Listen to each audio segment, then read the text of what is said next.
Everyone, it's Sammy from Scrapmaster's Paradise, and today I'm just going to do a little scrappy chit-chat video for you guys. I don't think I've sat in front of the camera for you guys in a long time. I do have another channel. If you do watch my other channel, some of this is going to be a little bit repetitive. I showed you guys in my last video my scrap plans for the desk area and talked about how we lost Bella recently, and so I really think that put a damper in my scrappy mojo, but I am dedicating an hour today to work in here. Olivia started preschool this week, so I'm going to really try to dedicate some time while Olivia's in preschool. I find that at the end of the day, I'm just pretty tired. Having a three-nager has really worn me out. It seems like every stage is hard in a different way. So at the end of the day, I just want to veg. I just want to watch TV and veg out on the couch and not get in here and be crafty. I'm still trying to power through that, and some nights I am in here working on things, but I think it'll work better if I work during the day. I'm going to try to dedicate some time while she's in preschool. I'm definitely not feeling the level of craftiness as I was feeling, but I'm starting to slowly get back into that mindset. And a couple of people mentioned, like, that's one of the great things about scrapbooking is you do not have to keep up with it week to week. I think all of my albums are just in progress. Nothing is completely done. No year is completely done, but what I have is significant. Part of my hang up for the longest time was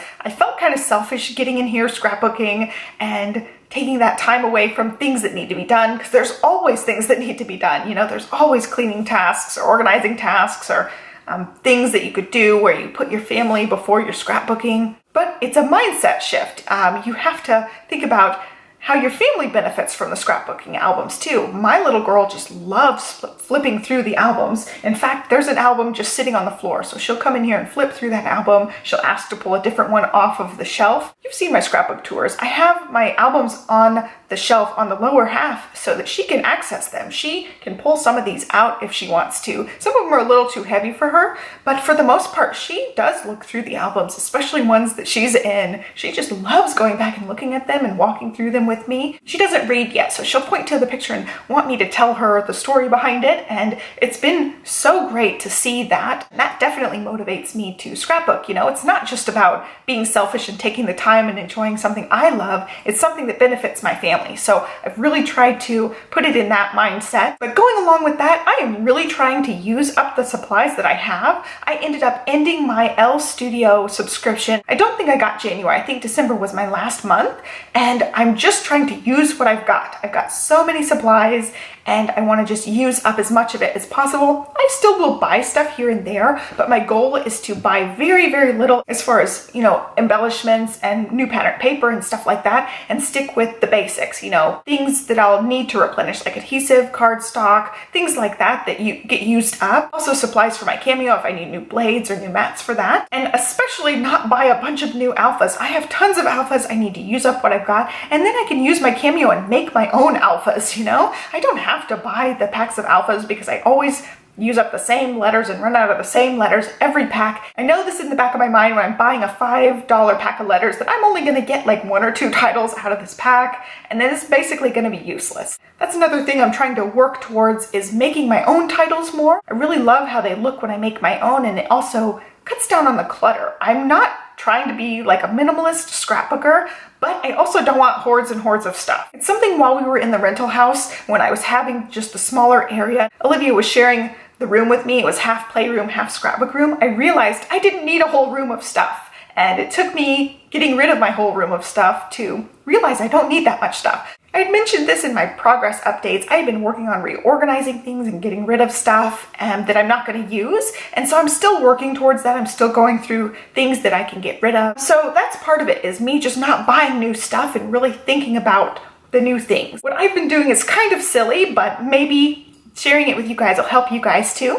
I go into scrapbook.com and to simonsaysstamp.com. Those are the 2 places I primarily shop when I'm just buying whatever I want. I stick with those 2 because they cover most brands. What I have is I just have a running shopping cart in both of those stores. So I will go in under the What's New tab, look through everything, put everything I want in my cart, not check out, no intention of checking out, just putting it in my cart and then going back at some other point when I'm feeling like scrapbook shopping again and go and look through the cart, and I want like maybe one thing out of that whole cart of things that I had picked out. So that goes to show I don't need all of the brand new latest and greatest things.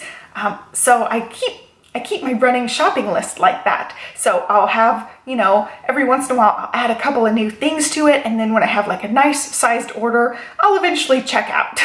So I haven't actually purchased anything recently. Like I said, I haven't purchased anything scrapbooking related this year at all. I think it's really helped me curb those impulse purchases where I, you know, put it in my cart, think about it for a while. I don't end up purchasing, and I haven't checked out in so long. I probably have like $40 worth of stuff in my shopping cart at each of those stores that I actually legitimately would like, but I haven't pulled the trigger yet. So that's kind of where I am as far as, you know, I still get the satisfaction of looking through all the new stuff and putting it in my shopping cart and thinking about it later, but it curbs those impulses where I would go in, you know, say, oh, I'm gonna spend $100, pick out $100 worth of things, and then they sit in my scrapbook room for months or years sometimes. So I've just done it a little bit differently, and so I have no subscriptions right now as far as crafty things. The only one I was paying for was the L Studio, and I worked for Freckled Fawn, so I was getting the Freckled Fawn ones for free as part of my job. So speaking of Freckled Fawn, I am no longer working for Freckled Fawn. We did part on good terms. I can't talk about like the ins and outs of things because it's, you know, behind the scenes stuff, but I'm no longer working for Freckled Fawn. I'm not on any design team. Having none of that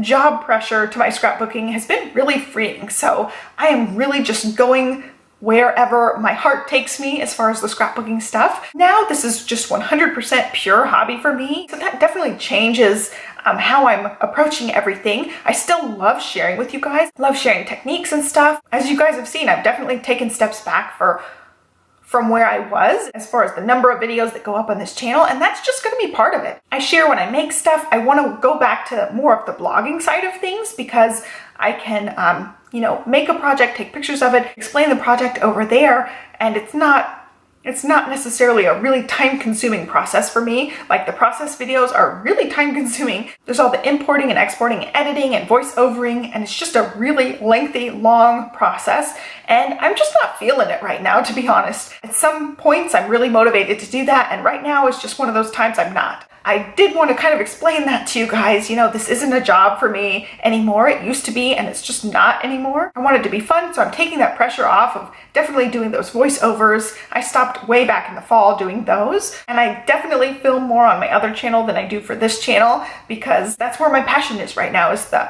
motherhood and all that kind of stuff. So it's definitely different, and I'm sure you guys have picked up on it. So I wanted to come on here, sit in front of the camera, and talk about it a little bit with you guys, and share my mindset change and share about my Freckled Fawn news. I'm gonna aim for, you know, about 1 to 2 videos a week. I'm not gonna put a lot of pressure on myself because I find that it's less fun the more pressure I put on myself. But today I'm gonna work on printing photos. I hope you guys are well. Give me a thumbs up and subscribe, and I will catch you next time. Thanks for watching. Bye.